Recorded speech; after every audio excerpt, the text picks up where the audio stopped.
कर दिया। देखिए क्लास 9th, आज जो चैप्टर मैं आपको पढ़ाने जा रहा हूँ वो है लीनियर इक्वेशन इन टू वेरिएबल्स।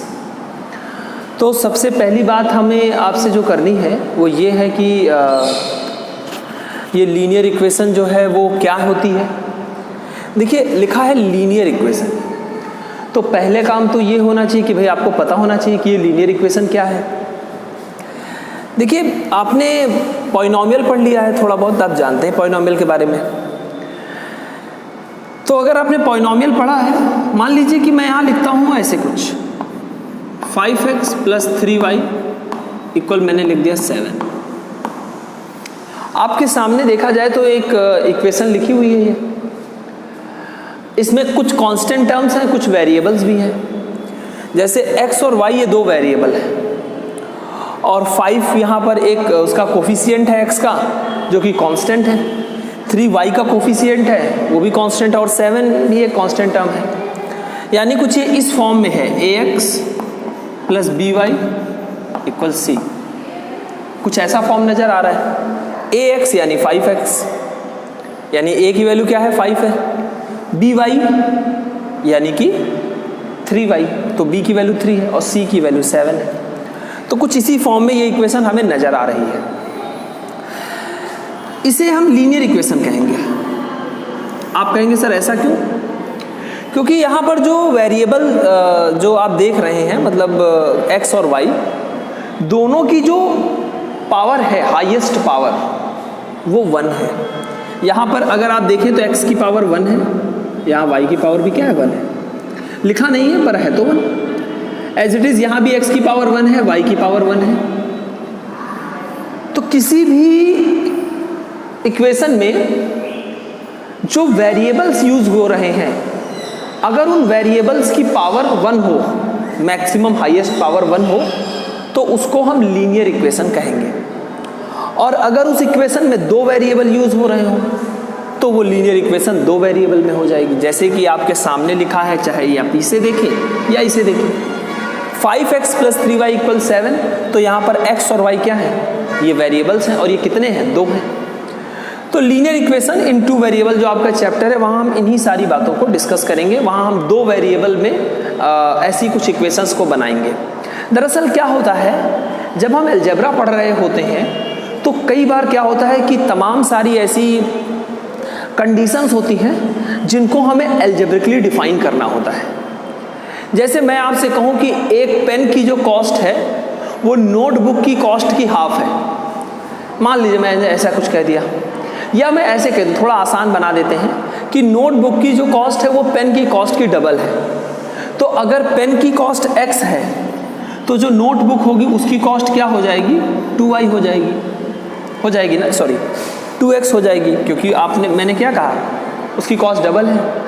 मान लेते हैं ऐसे, अगर हम इसमें ऐसे लेट करते कि जो पेन की कॉस्ट है, समझने के लिए मैं बता रहा हूँ केवल आपको, कॉस्ट ऑफ अ पेन जो है वो हमने लेट कर लिया होता x है,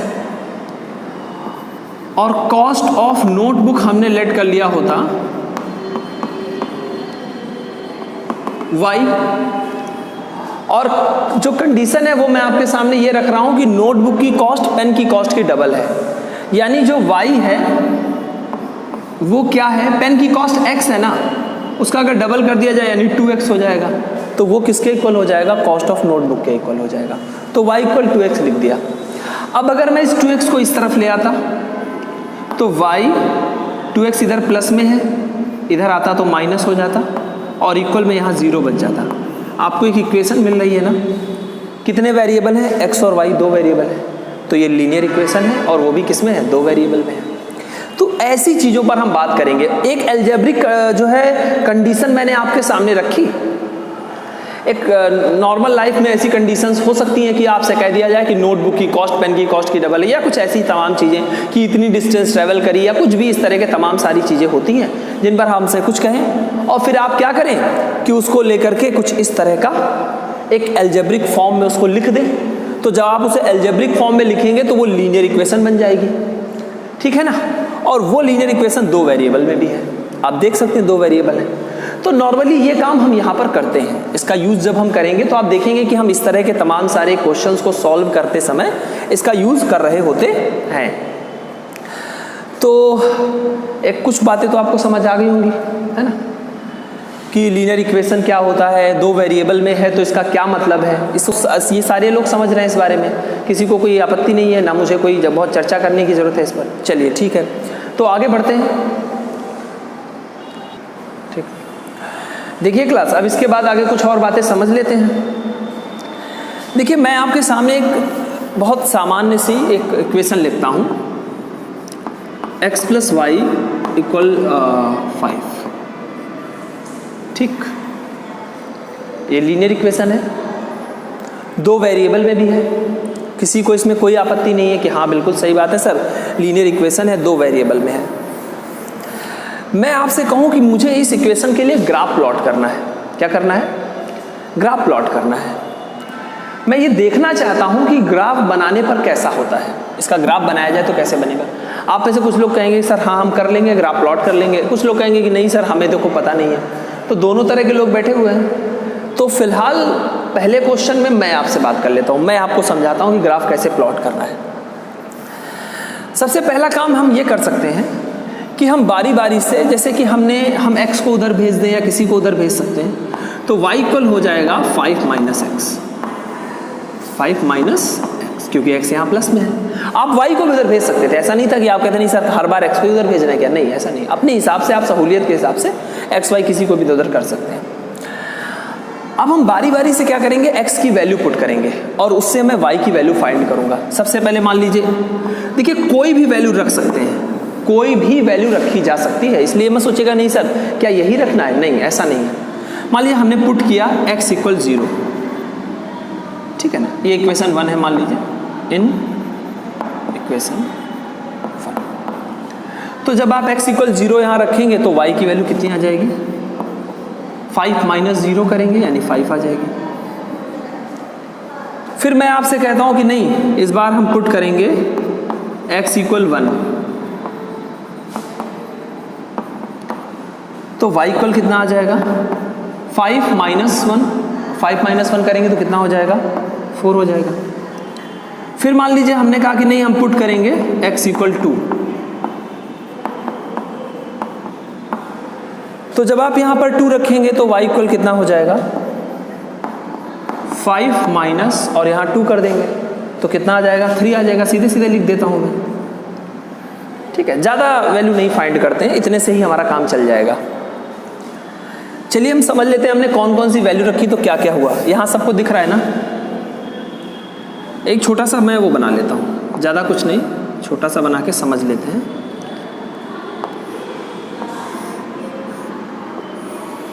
मैंने यहाँ पर x लिख दिया, यहाँ पर y लिख दिया। देखते हैं हमने क्या क्या रखा था। सबसे पहले हमने x को 0 रखा था तो y की वैल्यू कितनी आई थी, 5 आई थी। फिर हमने x को 1 रखा तो y की वैल्यू कितनी आई, 4 आई। फिर हमने x को 2 रखा तो y की वैल्यू कितनी आई, 3 आई। अगर ऐसे ही हम x की वैल्यू 3 रखते तो y की वैल्यू 2 आ जाती, ठीक है ना। 5 4 3 2, देखिए कम होता जा रहा है, यहाँ पे बढ़ता जा रहा है। तो हमने x की वैल्यू अलग अलग पुट करी तो उससे हमें y की अलग अलग वैल्यू मिल गई। अब हम इसका ग्राफ प्लॉट करेंगे, कैसे यहाँ पर बता देते हैं हम आपको, ठीक है। ये देखिए आप लोगों ने कोऑर्डिनेट ज्योमेट्री पढ़ ली है ना सबने, किसने पढ़ाई है आपको कोऑर्डिनेट ज्योमेट्री, पढ़ी है या नहीं पढ़ी है? पिछली क्लास में मैंने आपको कोऑर्डिनेट ज्योमेट्री पढ़ा दी है ना, तो सारे लोग ये समझते हैं ना। चलिए समझते हैं। तो ये 0,0 होता है। चलिए यहाँ पर मैंने बनाया इसे 1 2 3 4 5, ये हो गया 1, ये 2, ये 3, ये 4 और ये 5। इसी तरह से हम यहाँ भी बना लेते हैं 1 2 3 4 5, ये हो गया 1 2 3 4 इधर भी बना सकते थे पर उनकी आवश्यकता नहीं है तो कोई ज़रूरत नहीं है। अब सबसे पहले देखिए, जब आपने x को 0 रखा था तो y की वैल्यू कितनी आई थी? 5। अच्छा, कल मैंने आपको बताया था अगर x 0 है, x 0 कहाँ पर होता है? y एक्सिस पर x की वैल्यू 0 होती है। y एक्सिस पर x की वैल्यू क्या होती है? 0 होती है। और y की वैल्यू यहाँ पर कितनी है? 5 है। यानी कि वो ये पॉइंट होगा, इसी पॉइंट का नाम होगा 0,5। 0,5 कोऑर्डिनेट ज्योमेट्री पढ़ रखी तो जानते हैं। फिर है x की वैल्यू 1 है तो y की वैल्यू 4 है, यानी 1,4। तो x की वैल्यू देखिए ये 1 है और ये y की वैल्यू 4 है। ये देखिए मैं मिला रहा हूँ इसको आपस में, और ये देखिए ये पॉइंट मिल गया हमें।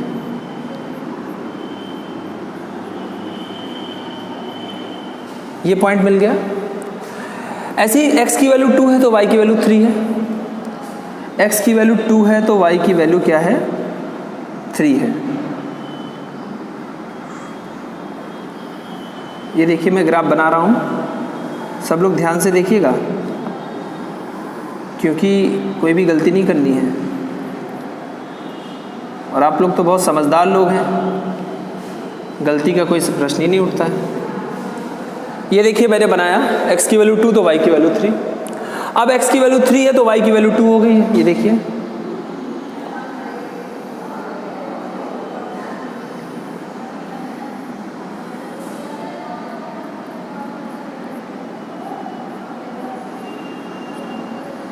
ये मिल गया हमें, ये हमें सारे पॉइंट मिल गए ना। अब अगर हम इन पॉइंट्स को आपस में मिला दें तो देखिए क्या होता है। आपको नहीं लगता कि एक स्ट्रेट लाइन बनती जा रही है? ये ऐसे आगे भी बढ़ सकती है और इधर भी बढ़ सकती है, कोई दिक्कत नहीं है। लेकिन हमने चूंकि जितने पॉइंट रखे उनके हिसाब से हमको ये मिला। अब आप देखिए ये क्या थी? एक लीनियर इक्वेशन थी ना, ये इसका ग्राफ है। आपसे पूछा जाए कि इस लीनियर इक्वेशन का ग्राफ कैसा मिला तो आप कहेंगे सर इसका ग्राफ हमें स्ट्रेट लाइन मिला। यानी और लीनियर इक्वेशन कैसी है? 2 वेरिएबल में है। तो हमेशा याद रखिए जब भी कोई लीनियर इक्वेशन 2 वेरिएबल में होती है तो उसका ग्राफ क्या होता है? एक स्ट्रेट लाइन होता है। ये हमेशा याद रखें। कभी भी ऐसा ना हो कि आप लीनियर इक्वेशन का ग्राफ बनाएं और आपका कुछ और बनने लगे, कोई कर्व बन जाए, कभी नहीं बनेगा। जब भी आपसे लीनियर इक्वेशन के ग्राफ की बात की जाएगी तो हमेशा याद रखिएगा कि लीनियर इक्वेशन का ग्राफ क्या होता है? एक स्ट्रेट लाइन आता है। सारे लोगों को ये बात समझ आ रही है? और ये ना मैंने एक छोटे से क्वेश्चन से आपको ग्राफ प्लॉट करना सिखाया है, ठीक है ना। ऐसे बहुत सारे क्वेश्चन हैं जिनमें हम ग्राफ प्लॉट करेंगे, लेकिन अभी मैंने एक शुरुआत में आपको एक छोटी मोटी बातें बताई। उम्मीद है आपको ये समझ में आया होगा। चलिए इस ग्राफ को भी प्लॉट कर लें, ये नोट कर लें, ठीक है ना। इसके बाद हम आगे बात करते हैं। देखिए क्लास, इसके बाद मैं सीधे सीधे आ रहा हूँ एक्सरसाइज 4.1 पर, ठीक है ना। जो आपका क्वेश्चन है मैं पढ़ लेता हूँ। The cost of a notebook is twice the cost of a pen. Write a linear equation in 2 variables to represent this statement. देखिए ये वैसे ही क्वेश्चन है जैसा मैंने अभी आपसे बोला भी तो था, ऐसे ही एक क्वेश्चन। सबसे पहले लेट कर लीजिए, let the cost of notebook be x, cost of a pen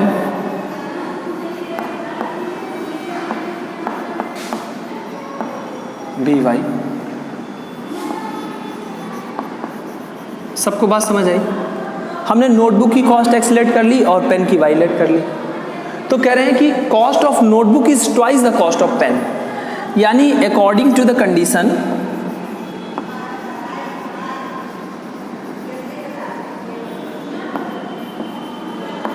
या अकॉर्डिंग टू द क्वेश्चन, कैसा भी लिख दें आप।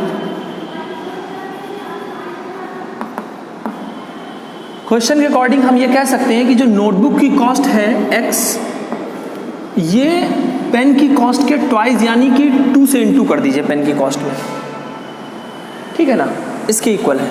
तो x इक्वल 2y हो गया। अगर मैं 2y को इधर लाता हूँ, या ऐसे भी छोड़ सकते हैं, ऐसा नहीं कि आप ये लिख देंगे तो गलत हो जाएगा, लेकिन अगर आप इसे इधर लाते हैं तो ये हो जाएगा x माइनस 2y और इक्वल में क्या आ जाएगा 0।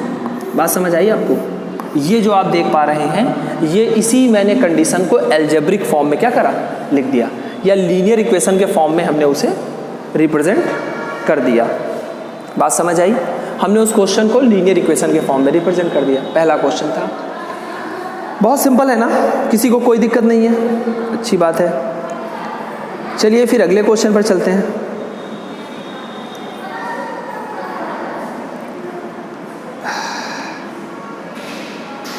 ठीक है ना, तो अगले क्वेश्चन पर चलते हैं।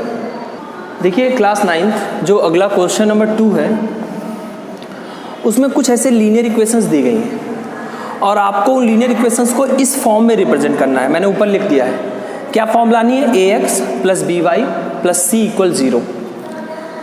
तो ध्यान से देखा जाए तो ये ax है प्लस by है। अगर मैं इसको इधर ले आता तो ये हो जाएगा 2x प्लस 3y। अच्छा ये इधर प्लस में है, इधर आएगा तो माइनस हो जाएगा। 9.35, 5 के ऊपर बार का साइन लगा है, मतलब ये रिपीट हो रहा है कई बार, इक्वल में 0 है। अब अगर आप इसको इसके साथ कंपेयर करें तो ax है, यहाँ 2x है, यानी a की वैल्यू क्या हो जाएगी, 2 हो जाएगी। तो a इक्वल हो जाएगा यहाँ पर 2। by है 3y है, तो b की वैल्यू कितनी हो जाएगी, 3। और प्लस c है और यहाँ माइनस 9.3 और 5 पर बार लगा हुआ है, यानी जो c की वैल्यू आएगी, देखिए साइन के साथ लिखिएगा, c के यहाँ प्लस में, पर यहाँ तो माइनस आ रहा है ना, यानी c की वैल्यू है माइनस में 9.35 और इस पर ये बार लगा है। बात समझ आ गई? बस इसको इस तरफ ले आए और ABC लिख दिया। इसका अगला पार्ट जो है उसमें ऐसे ही क्वेश्चन है, इसमें लिखा है x माइनस 10 इक्वल 0 है, मतलब x minus y upon 5 minus 10 equal 0 है, ये है। अब तो इसको अगर आप ax plus by plus c equal 0 से कंपेयर करेंगे तो ax है, यहाँ पर x के साथ 1 है, यानी a की वैल्यू क्या आ जाएगी, 1 आ जाएगी। by है और यहाँ y के साथ जरा ध्यान से देखिए ये क्या लिखा है, ऊपर कुछ नहीं है तो 1 है और अपॉन में क्या है, 5 है और माइनस का साइन लगा, यानी जो b की वैल्यू है वो है -1/5। ध्यान से समझिएगा, ऊपर न्यूमरेटर में कुछ नहीं दिख रहा ना, यानी y के साथ यहाँ 1 है और अपॉन में 5 है और माइनस लगा तो -1/5 और c की वैल्यू क्या है, -10 है, तो c इक्वल हो जाएगा -10। इस तरह ABC लिख दिया, इस फॉर्म में है ये, ABC अपने आप आ गया। अगला पार्ट देखिए, थर्ड वाला है -2x प्लस 3y इक्वल 6। यहीं पर कर देता हूँ, -2x प्लस 3y इक्वल 6। कुछ भी नहीं है, 6 को इस तरफ लाएं, -2x प्लस 3y -6 इक्वल 0 हो जाएगा। इस तरफ इसलिए लाए क्योंकि हमें इस फॉर्म में लाना है, उधर इक्वल में 0 रखना है, तो 6 को इधर ले आए, उधर 0 हो गया। अब अगर हम इसको ax plus by plus c equal 0 से कंपेयर करें तो a की वैल्यू -2 आ जाएगी, b की वैल्यू क्या आ जाएगी, 3 और c की वैल्यू आ जाएगी -6। कोई दिक्कत नहीं किसी को, है ना? तो यहाँ तक नोट करें, फिर आगे बात करते हैं। देखिए क्लास, इसके बाद x इक्वल 3y है एक, तो इसमें भी बहुत आसान है। मैं अगर 3y को इधर ले आऊँ तो ये हो जाएगा x माइनस 3y इक्वल क्या हो जाएगा, 0। और कंपेयर इसे किससे कराना है, ax plus by plus c equal 0 से। ax यहाँ पर x के साथ क्या लिखा है, कुछ भी नहीं, यानी 1 है, तो यहाँ x के साथ a है, यहाँ x के साथ 1 है, तो a की वैल्यू 1 हो जाएगी। by और -3y, तो b की वैल्यू क्या हो जाएगी, -3 हो जाएगी। अच्छा यहाँ पर प्लस c है, पर यहाँ तो कुछ है ही नहीं, यानी कि यहाँ पर क्या होगा, जो c है उसकी वैल्यू 0 हो जाएगी, ठीक है ना? a की वैल्यू 1, b की वैल्यू -3 और c की वैल्यू क्या हो जाएगी, 0 हो जाएगी। बात समझ गए? एक और पार्ट भी है, इसको भी जरा देख लें। 2x माइनस 5y है, इसको इस तरफ ले आए, ये हो जाएगा 2x प्लस 5y और इक्वल में हो जाएगा 0। अब अगर इसको आप कंपेयर करें किससे, ax plus by plus c equal 0, तो हो जाएगा ax यानी 2x, तो a की वैल्यू क्या हो जाएगी, 2, by 5y तो b की वैल्यू 5 और c यहाँ पर भी कुछ नहीं है, तो c की वैल्यू क्या हो जाएगी, 0 हो जाएगी। सारी बातें समझ आ रही ना आप लोगों को? चलिए इतना नोट करें, फिर आगे बात करते हैं। देखिए क्लास, अब ये 3 और उसी में अलग अलग पार्ट हैं। इसमें भी आपको उसको इस फॉर्म में लिखना था, ax plus B Y plus C equal 0। तो इसमें तो ये इस फॉर्म में ऑलरेडी है, ax की जगह 3x है, बी वाई यहाँ पर नहीं है, हाँ प्लस सी है तो +2 लिखा है। यानी कि a की वैल्यू यहाँ पर क्या है, 3 है, b की वैल्यू यहाँ पर नहीं है ना, y का टर्म नहीं है ना यहाँ पे, यानी b की वैल्यू 0 है और c की वैल्यू 2 है। सिंपल सा क्वेश्चन था, ABC लिख दिया हमने। ऐसे ही इस क्वेश्चन को अगर देखा जाए, ax plus B Y plus C से इसे कंपेयर करें, ax है ही नहीं, x का टर्म ही नहीं है, यानी a की वैल्यू क्या हो जाएगी 0। बी वाई के साथ बताइए क्या है, कोफिशिएंट यहाँ पर क्या दिख रहा है, कुछ नहीं दिख रहा ना, यानी 1 है, तो b की वैल्यू क्या हो जाएगी 1। c की वैल्यू क्या हो जाएगी, साइन के साथ बोलिए -2, तो c इक्वल हो जाएगा -2। इस तरह से हो गया। ऐसे ये क्वेश्चन है, मैं 2x को इधर ले आता हूँ, तो ये हो जाएगा 5 - 2x = 0। चाहे तो आप पहले -2x लिख दें, क्योंकि 2x का साइन कैसा है, माइनस है, और 5 का साइन यहाँ पर देखिए प्लस है, तो +5 लिख दें, इक्वल में 0 लिख दें। और अगर मैं इसको ax plus B Y plus C equal 0 के साथ कंपेयर करूंगा, तो ax की जगह -2x लिखा है, यानी a की वैल्यू तो हो जाएगी -2, बी वाई की जगह पर यहाँ y का टर्म ही नहीं है, तो b की वैल्यू 0, और c की वैल्यू +5 हो जाएगी, तो c इक्वल आ जाएगा 5। तो ये हैं सारे क्वेश्चन, इनमें कुछ नहीं करना है आपको, सिंपल इसको इस फॉर्म में लाना था, ABC कंपेयर करना था, समझ गए होंगे, ठीक है ना। नोट करें, फिर आगे बात करते हैं। देखिए क्लास, ये एक्सरसाइज 4.1 कंप्लीट हो गई आपकी। अब हम लोग अगली एक्सरसाइज पर बात करेंगे, ठीक है ना। तो यहाँ तक तो सब लोग समझ चुके हैं, तो इसको 4.2 कर देते हैं। अब अगली एक्सरसाइज को समझते हैं, वहाँ पर क्या है। देखिए जो आपका उसमें पहला क्वेश्चन है, जिसमें ये कहा गया है, which one of the following option is true and y = 3x + 5 has, and y, फिर है y = 3x + 5 हैज़, इन्होंने लिखा है y = 3x + 5, और ये कह रहे हैं कि क्या है, मतलब ऑप्शन दिए गए हैं कि इसका एक यूनिक सॉल्यूशन है, कि 2 सॉल्यूशन है, कि इनफाइनाइटली मैनी सॉल्यूशंस है। 3 ऑप्शन है आपके पास। देखिए अभी थोड़ी देर पहले मैंने आपको ग्राफ प्लॉट करके दिखाया था लीनियर इक्वेशन का। आप x की वैल्यू बारी बारी से कुछ भी रखते जाइए, y की वैल्यू उस हिसाब से बदलती जाएगी। मैं x की वैल्यू 0 रखता हूँ, तो y की वैल्यू कितनी आ जाएगी 5। मैं x की वैल्यू 1 रखता हूँ, तो 3 × 1 करेंगे 3 आ जाएगा, 3 + 5 करेंगे तो 8 हो जाएगा, तो y की वैल्यू कितनी आ जाएगी 8। मैं x की वैल्यू 2 रखता हूँ, तो 3 × 2 करेंगे 6 हो जाएगा, और 6 + 5 करेंगे कितना हो जाएगा 11 हो जाएगा। यानी आप x की वैल्यू अलग अलग रखते जाइए, तो आपको y की डिफरेंट वैल्यू मिलती जाएंगी। यानी इस इक्वेशन के आपको बहुत सारे सॉल्यूशन मिल सकते हैं। कोई यूनिक मतलब केवल एक सॉल्यूशन नहीं मिलेगा, ना केवल 2 मिलेंगे, इसके आपको इनफाइनाइटली मैनी सॉल्यूशंस, यानी कि गिनती नहीं की जा सकती, इतने सॉल्यूशन मिल सकते हैं। आप x की कोई भी वैल्यू रखते जाइए, उस हिसाब से y की अलग अलग वैल्यू लेते जाइए, तो ढेर सारे सॉल्यूशन आपको मिल सकते हैं, यानी आपको इसके इनफाइनाइटली मैनी सॉल्यूशन मिलेंगे। फिर उन्होंने, तो आप कहेंगे कि equation have infinitely many solutions. एक बात तो आपका एक आंसर तो ये आ जाएगा, मैं लिख भी देता हूँ, चलिए।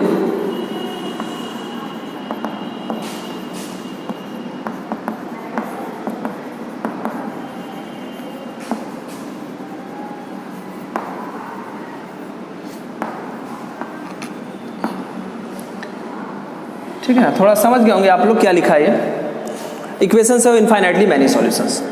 लेकिन इसी में एक बात और पूछिए, वाई, अगर इनफाइनाइटली मैनी सॉल्यूशंस हैं तो क्यों हैं, ये भी पूछा है।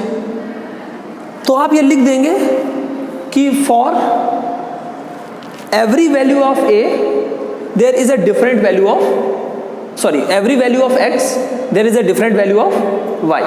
आप x की जितनी वैल्यू रखते चले जाएंगे, आपको y की उतनी ही डिफरेंट वैल्यूज क्या होती जाएंगी, मिलती चली जाएंगी। यही वजह है कि इक्वेशन के जो सॉल्यूशन है वो इनफाइनाइटली मैनी सॉल्यूशंस है, ठीक है ना।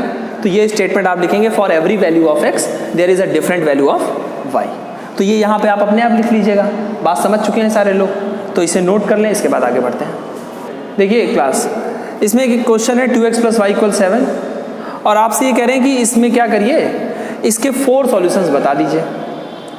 तो 4 सॉल्यूशन बताने हैं, बहुत सिंपल है, कुछ करना नहीं है। आप क्या करें, 2x को पहले इधर भेज दें, तो y इक्वल हो जाएगा 7 माइनस 2x। ठीक है, बारी बारी से आप x की वैल्यू रखते जाइए, एक बार 0 रख लीजिए, एक बार 1 रख लीजिए। मतलब आप में से कुछ कहेंगे सर क्या 0 ही 1 2 रखनी हर बार? नहीं, ऐसा नहीं है। आप -1 भी रख सकते हैं, -5 भी रख सकते हैं, कुछ भी रख सकते हैं आप, x की कोई भी वैल्यू रख दें। और ये भी जरूरी नहीं था कि मैं x को इधर लाता, मैं y को इधर लाता और फिर x में कुछ निकालता तो भी हो जाता, तो इससे कोई फर्क नहीं पड़ता, पर मैंने ऐसे कर लिया थोड़ा आसान करने के लिए। अब हम मान लीजिए पुट करते हैं सबसे पहले x इक्वल 0, तो y इक्वल हो जाएगा क्या 7 माइनस 2 इंटू 0 करेंगे 0 हो जाएगा, यानी 7 आ जाएगा। फिर मान लीजिए हमने x इक्वल 1 पुट कर दिया, तो y इक्वल क्या हो जाएगा 7 माइनस 2 इंटू 1, तो 2 होता है, 7 माइनस 2 करेंगे तो 5 बचेगा। फिर मैंने क्या कर दिया, पुट कर दिया मान लीजिए x इक्वल 2, तो y इक्वल क्या हो जाएगा 7 माइनस 2 इंटू 2, 2x है ना, x की जगह 2 रख देंगे तो 2 इंटू 2 हो जाएगा 4, 7 माइनस 4 करेंगे तो कितना हो जाएगा 3, y इक्वल 3 आ जाएगा। और एक वैल्यू और पुट कर लेते हैं, चलिए x इक्वल पुट कर लेते हैं 3, तो y इक्वल क्या हो जाएगा 7 माइनस 2 इंटू 3, 3 इंटू 2 6 होता है, 7 माइनस 6 करेंगे 1 हो जाएगा, बस हो गया। अब आप देखिए मैं अगर यहाँ पर ऐसा इसका बना दूँ क्या क्या मुझे आंसर मिले हैं, तो आपको पता चल जाएगा।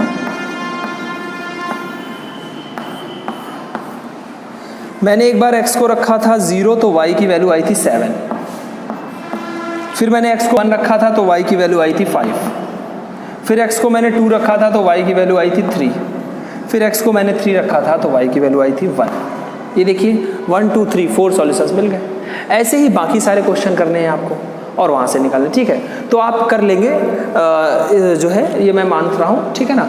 तो फिलहाल अभी मैं इस एक्सरसाइज में आपको इतनी ही बातें बता रहा हूँ, बाकी जो बातें हैं इस एक्सरसाइज की वो मैं आपसे अपने अगले लेक्चर में करूँगा। तो आज के लिए इतना ही, उम्मीद है आपको समझ में आया होगा। धन्यवाद आप सभी का।